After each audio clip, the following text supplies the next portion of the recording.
twisted fables, these malevolent tales. I am your guide through the dark. So grab your popcorn, grab your drinks, for this is Scary Stories with Thomas.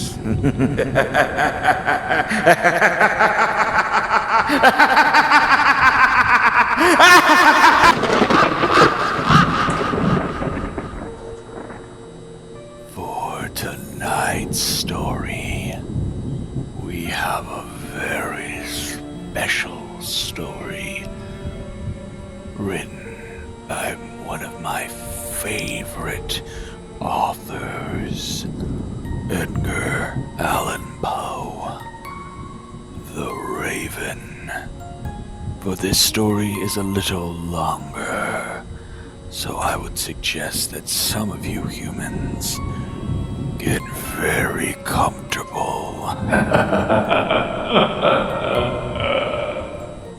Once upon a midnight dreary, while I pondered weak and weary over many a quaint and curious volume of forgotten lore, while I nodded, nearly napping, suddenly there came a tapping, as of someone gently rapping at my chamber door.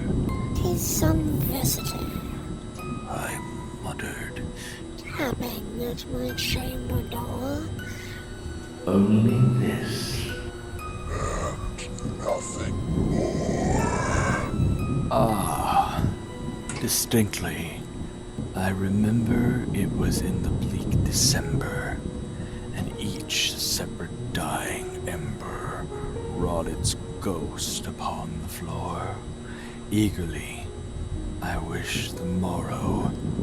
Vainly I had sought to borrow from my book secretes of sorrow, sorrow for the lost Leonore, for the rare and radiant maiden whom the angels name Leonore, nameless here. Forevermore. And the silken, sad, uncertain rustling of each purple curtain thrilled me. With fantastic terrors never felt before, so that now to the still beating of my heart, I stood repeating. 'Tis some visitor entreating entrance at my chamber door. Some late visitor entreated entrance at my chamber door.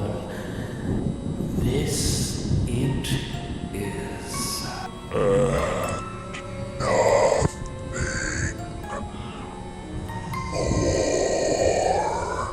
Presently, my soul grew stronger, hesitating then no longer. Sir, Said I, or madam, truly forgiveness I implore. But the fact is I was napping, and so gently you came rapping, and so faintly you came tapping at my chamber door, that I scarce was sure I heard you. Here, I open wide the door. Darkness there. And nothing more. Deep into that darkness peering. Long I stood there wondering, fearing, doubting, dreaming dreams no mortal ever dared to dream before. But the silence was unbroken, and the stillness gave no token, and the only word there spoken was the whispered word, Leonore. This I whispered, and an echo murmured back the word, Leonore. Merely this. And nothing more. Back into the chamber turning, all my soul within me burning. Soon again, I heard a tapping, somewhat louder than before.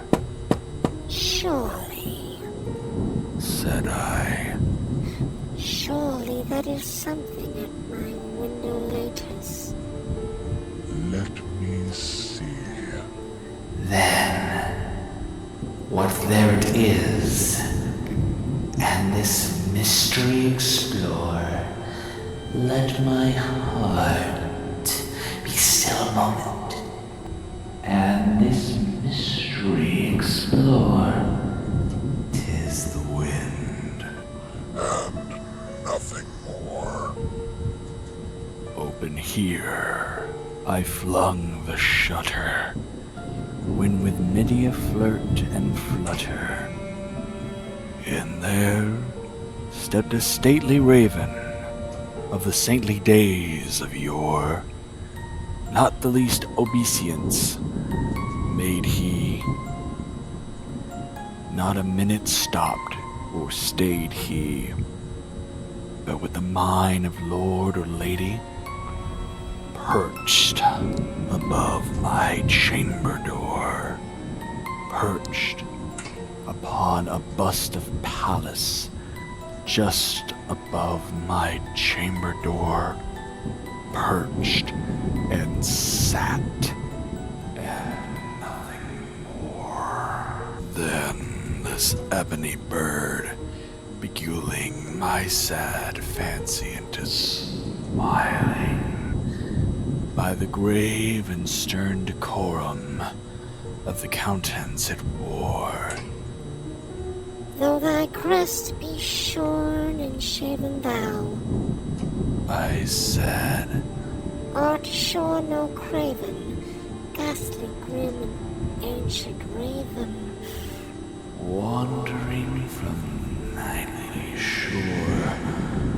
Tell me, What thy lordly name is on the night's Platoran shore? Quoth the raven,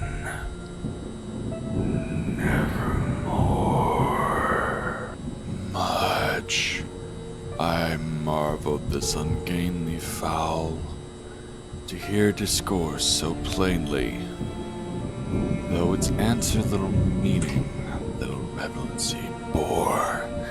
For we cannot help agreeing that no living human being ever yet blessed with seeing bird above his chamber door, bird or beast upon the sculptured bust above his chamber door, with such a name as nevermore. But the raven, sitting lonely on that placid bust, spoke only that one word, as if his soul in that one word he did outpour. Nothing farther than he uttered, not a feather than he fluttered, till I scarcely more than muttered, Other friends have flown before. On the morrow he will leave me, as my hopes have flown before. Then the bird said, nevermore. startled at the stillness broken by reply so aptly spoken. Doubtless. Said I. What ear turtles? Is its only stock in store? Caught from some unhappy master. Whom unmerciful disaster followed fast and followed faster, till his songs one burden bore, till the digress of his hope that melancholy burden bore Of never, never more. But the raven still beguiling all my fancy into smiling. Straight I wheeled a cushioned seat in front of bird and bust and door. Then upon the velvet sinking, I betook myself into linking fancy unto fancy, thinking what the ominous bird of yore, what this grim, ungainly, ghastly, gaunt, and ominous bird of yore meant in croaking nevermore. This I sat engaged in guessing, but no syllable expressing. To the fowl whose fiery eyes now burned in my bosom's core. This and more I sat divining, with my head at ease reclining on the cushion's velvet lining that the lamplight gloated o'er, but whose velvet violet lining with the lamplight gloating o'er she shall press, nevermore. Then methought the air grew denser, perfumed in unseen censer, swung by seraphim whose footfalls tinkled on the tufted floor. Wretch, I cried.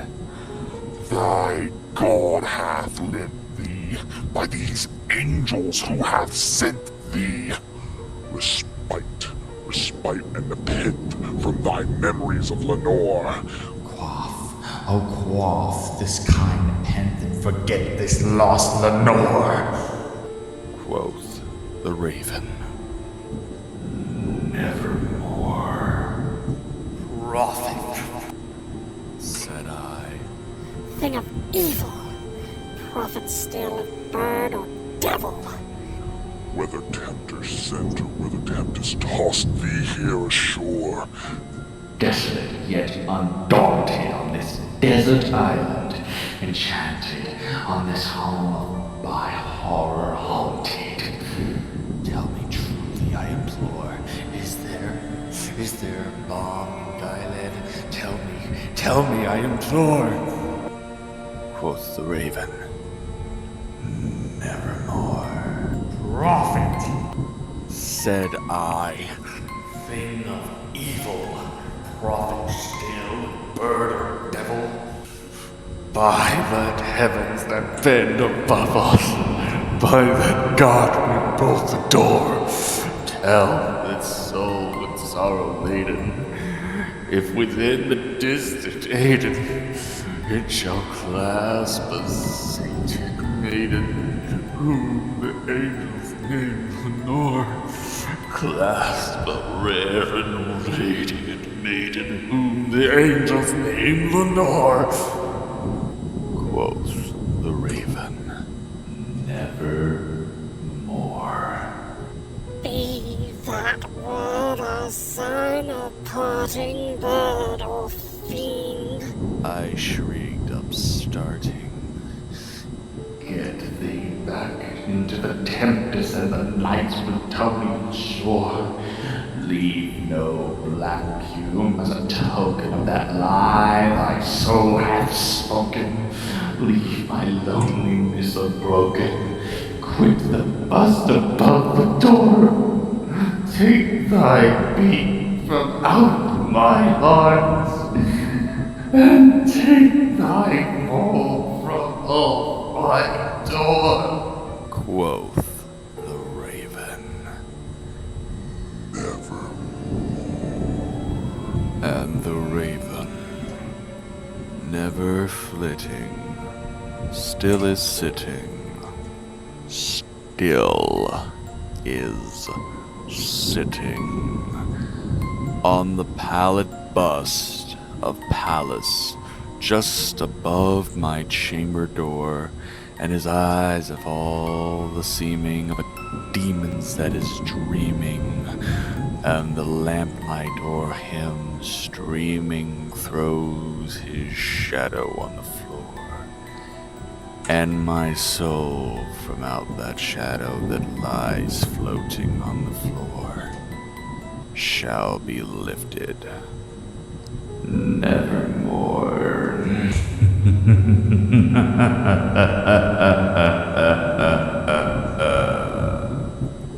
Well, wasn't that just Spine-tingling.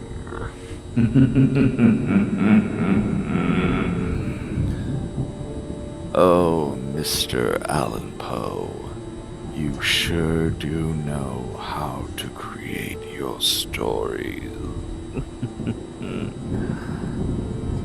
Oh, but there is more to come this month of October.